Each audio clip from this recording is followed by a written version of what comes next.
كابتن جيرني المميز، عملنا لك فيديو صغير عشان تعرف ازاي تستقبل رحلات. الصفحة الأولى بيظهر لك على اليمين متصل وعلى الشمال غير متصل. بتدوس على علامة متصل لاستقبال الرحلات، وبعدها هيظهر لك كلمة جاري البحث عن أقرب الرحلات إليك.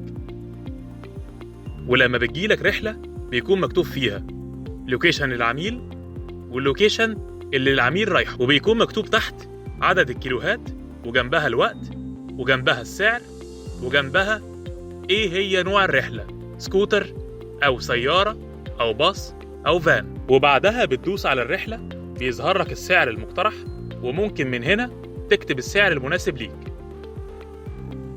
بعد ما العميل بيقبل الرحلة بيظهر لك لوكيشن العميل على الخريطة، وبيظهر لك زرار اتصال للعميل وزرار رسالة للعميل. ولما توصل للعميل دوس على وصلت، وعند وصول العميل ليك دوس على ابدأ الرحلة، وبعدها دوس على عرض على الخريطة للوكيشن اللي محدده العميل.